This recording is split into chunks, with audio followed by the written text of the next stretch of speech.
Elhamdülillahi Rabbil alemin.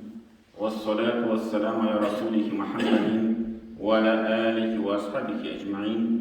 Ve eşhedü en la ilahe illallah vahdehu la şerike leh. Ve eşhedü enne Muhammeden abduhu ve resuluh. Bütün dünyalarını, bütün alemlerini yoktan bari düşe Allah subhanahu ve ta'ala hamd semiz bulsun. İki dünyaya rahmet bulacağımız Peygamberimiz sallallahu aleyhi ve sellem'e көңіл түлеріне шыққан сайға шәкіртlerimiz erişsin. Hem bu izgi cümğa günlerinde cümğa namazlarına jıyılған barcha din kardeşlerimizge Allah Teala rahmetleri bulsun. Cemaat, bizning indi mine Rajab ayida bitib bara, oxirgi günler, hem indi Rajabning 27 gününde bizning Mi'raj kechasi kuni. O indi mine bu yılda 27 fevralga to'g'ri keladi. Hem indi cemaat mine bu Mi'raj kechasi ne için şunday bir zo'r kecha deb sanala. Nasa o kechada bo'ldi. O kechada cemaat Peygamberimizga Allah Teala bir zo'r bir mo'jiza berdi. Ayy Peygamberimizga ham o'tan peygamberlarga da Allah Teala mo'jizalar berib turdi. Lakin endi mine bunday mo'jiza Mi'raj degan aybir Peygamberimizgagina Allah Teala nasip etdi. Qoya bizning Peygamberimiz şul Allah Teala yanına Cebrail farishta bilan birga minib ko'klarga Allah Teala bilan to'g'ridan to'g'ri siylashdi. Butun peygamberlarda siylashgan bor Allah Teala bilan to'g'ridan to'g'ri, lakin ular yer yuzida edi. Peygamberimiz ko'kka minib siylashib yonadan yer yuzuna tushdi. Hem Allah Teala mana bu kunni şul voqeani zo'rlab hatta ayrım bir sure bilgiledi Kur'an-ı Kerim'de. Hem eng birinchi oyatda Allah Teala aytadi: Subhanallazi asra bi 'abdihi laylan minal masjidil harami ilal masjidil aqsa. Allah Teala bütün günahlardan, bütün kimçiliklerden pak, bütün hatalardan pak. Allazi asra bi 'abdihi laylan uldi o'zining qilin tunna bilan Haram meşidinden Aksa meşidine koşirip koydu. Hemen şu sözlerde cemaat, müfessirler, alimler aytalar, Allah Teala Peygamberini nindi söz bilen işe aldı bi abdihi. Özünün kılın. Muhammed de etmedi, Peygamber de etmedi, Resul de etmedi. Bütün şeylerde o indi kubusinçe ya yuhan nebi eysin peygamber, ya yuhan rasul eysin rasul. Muhammed isminden de iske Allah, Ahmet isminden de iske Allah, şulay iske Allah bilen dört orunda Kur'an-ı Kerim'de. Ayında bu ayette şimdi zor bir vakıyanı iske alıp, İsra ve Mi'raj kişisini iske alıp, Allah Teala'yı abdihi, özünün kılın. Hem alimler aytalar bu söz, şul kıl deyip iske alı bu kıllılıkның derecesini ko'rsatadi.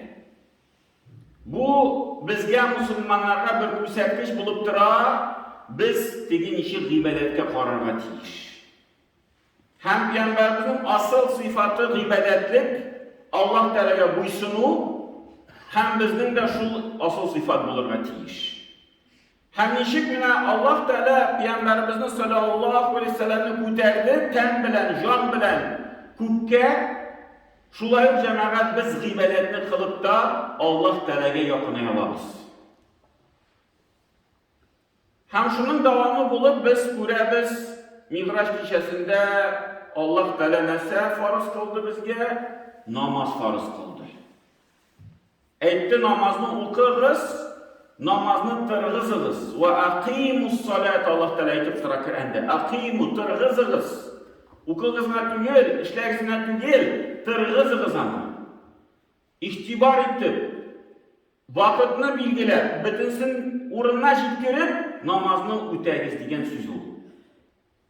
Hamma jamoat mana shu namoz bizga ul farz bo'lib turadi. Ul birinchi so'rov qo'ysin Allah Teala qiyomat kunida bizdan so'rayshaq namozni o'qidingmi yo'qmi? Kunida Allah Teala bilan ilmdagi ish topishibdingmi yo'qmi? Hem iş sebep var cemaat namazını okumayışa anları kaytarırlar. İş sebep. Bütünle kaldırığa yaramıyor. Okumasan kaytarasın namazını. Lakin Allah Teala iş sebeplerine kabul eder. Niçin sen namazı songa kaldırdın? Niçin vakitinde okumadın? Birinci sebep, o indi kişi yıklap kaldı. Sebep kıldı, budilnikini koydu, uyanıp karadı, uyatıp karadılar, uyanalmadı. Bu birinci sebep. İkinci sebep cemaat unutulup kaldı. Bir zor meşakkat gelip çıktı durmuşta, şu meşakkat bilen şıgırlanıp, kişi unutup kaldı namazını, vakıtı çıkıp gitti. Allah da kabul eder. Namazını kaytardı bu vakitte. Deriz bula namazını kaytarsan. Üçüncü sebep cemaat, o akıl yuvaldı. Akılsız bulu. Kimdir ağrı sebepli, kimdir şu bala şağada şunda kire, eli akılları yukalar, eli farız tügül. Lakin eğer de kişi şimdi ağrı var iken, akılın yuvalda, onlar yamadan akıllı kaytar bir neçə vakıttansın. Abastrini bulup aladı, onlar yamadan kaytar. Barbir kaldırgan namazlarını kaytarırlar deyiş. Kalgan sebepler cemaat Allah Teala karşında sebep tügül. Kim özüne aytsa, min əli ağır işdə işleyin, benim əli vakitim jitmey, min her namaz okuy başlasam, benim anda işten kup çıgaralar, o vakitte cemaat Allah Teala bunun sebeplerini kabul etmiyor. Her halde gerek mümkünçilik tabarga namazlarını alıp varırga. Şuna göre Allah Teala nəsə kirəndə aytır, وَأْمُرْ أَحْلَكَ بِالصَّلَاةِ Özünün gaylene namazını emir et. وَاسْتَبِرْ عَلَيْهَا Hem özün de namazga sabır et. وَاسْتَبِرْ degi sabırlık bilen anı öte. Eğer belki ağır, gününe 5 tapkır neselendir, işten izilip koyurga. Şulay tegi turmuşunu alıp barga. Lakin cemaat tırışırga gerek. Bu bizim vazifamız, birinci vazifa Allah Teala'nı unutmuşa, Allah Teala bilen entede bulup, özümüzün şuul tırmışımızını namaz bilen alıp barga.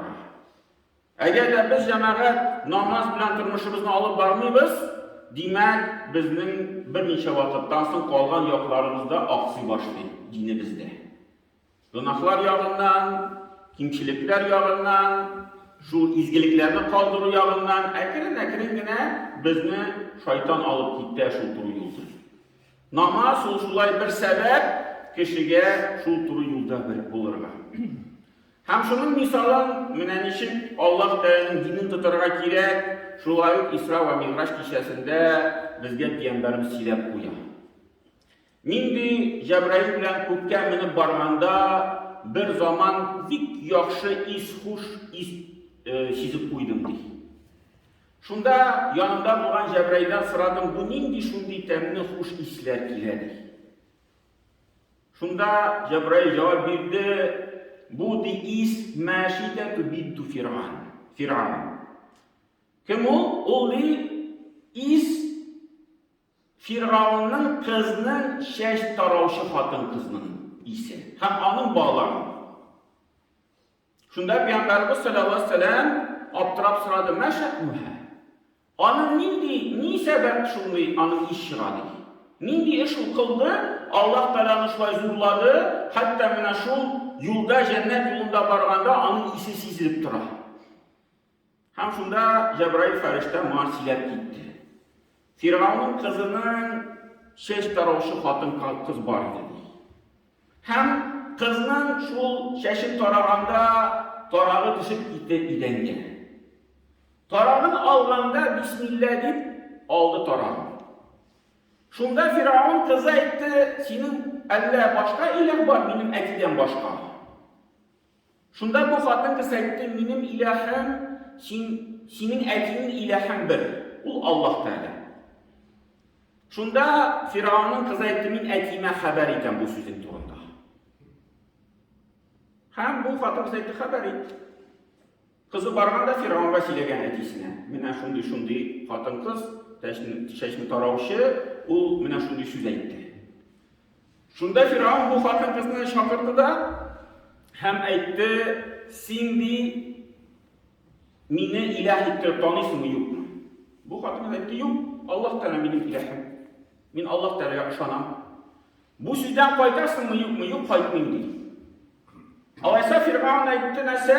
Хәзер бер учак яндырыгыз да, шул учак өстенә су кайнатырга куегыз. Һәм су кайный башлагач, моның балаларын китерделәр. Берничә баласы бар иде. Һәм иң зурысын ташладылар суга. Бу су шунда суга төшеп, кайнап, кычкырып үлде, вафат булды. Кайнап тора су. Шунда баласы кайный. Кайтасыңмы сүзеннән, юкмы? Юк, кайтмыйм ди. Икенче баласын ташлыйлар. Икенче шулай кайнап, кычкырып үлеп китә. Шул әнисе башында. Кайтасыңмы сүзеннән, юкмы? Юк, кайтмыйм. Өченче баланы ташлыйлар. Шулай бөтен балаларын, булган балаларын ташлап бетерәләр дә, кулында бер кичкенә сабый бала кала. Бу баласына карап, әнисе шикләнә башлады. Баласын жәлләп, бәлки сүзеннән кайтыйммы? Һәм шунда баласы әйтте: "Әнисе, әнием, куркма, Аллаһ Тәгалә газабы бу газапка караганда көчлерәк. Ташласыннар" ди.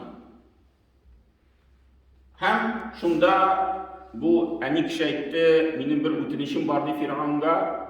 "Минем ди шул газаптан соң калган сиякләрне бергә җыеп, бер урынга җирләгез дип сорыйм сездән, үтенәм." Шунда Фиргавн әйтте: "Ярар, бу синең хакың, шуны эшлибез." Һәм баласы белән бергә этеп җибәрделәр аны да су эченә. Кайнаган су эченә. Һәм инде менә шул исен Пәйгамбәрбез Мигъраҗ кичәсендә сизде. Һәм бу ни өчен менә Җәбраил моны сөйләде? Ни өчен Пәйгамбәрбез саллаллаһу алейһи ва саллям безгә бу вакыйганы ирештерде? Менә шул диндә ничек басып торырга кирәк җәмәгать. Без теге эшне югалтудан куркабыз. Бер теге уңайсызлыктан куркабыз. Шуңа күрә намазларны бишесендә алып бармыйбыз. Ә монда хатын кызның әни кешенең балаларын берәм-берәм суга ташлап, кайнатып үтерделәр. Шунда да сүзеннән кайтмады.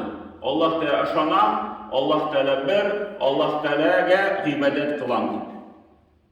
Менә безгә җәмәгать шул Мигъраҗ кичәсендә шундый гыйбрәтләр Аллаһ Тәгалә җибәрде. Һәм инде менә безгә шул гыйбрәтләрне белеп, танып, менә шул Мигъраҗ кичәсенә туры китереп, бәлки аерым шул сүрәнең мәгънәсен укып чыгып, шул аерым китапларны укып чыгып, сирри китапларын ничек ул Мигъраҗ кичәсе булды, ни сәбәпле, нинди анда вакыйгалар булды, аерым аның бер китаплары бар Мигъраҗ кичәсенә багышлаган, шул мәгълүматларны карап җәмәгать гыйбрәтләрне менә шул тормышыбызга бер төрле шундый үзгәрешләр кертеп, инде динебездән да кечерәк булып, без инде Аллаһ Тәгаләнең юлында якынайган кешеләрдән булырга насыйп итсен Аллаһ Тәгалә безгә барчабызга да. Баракаллаху лана ва лакум фи Кур'ан язилна фана ва iyyakum bil ayati wa zikril hakim innahu huwal jawwadul karim wa sami'ud du'a.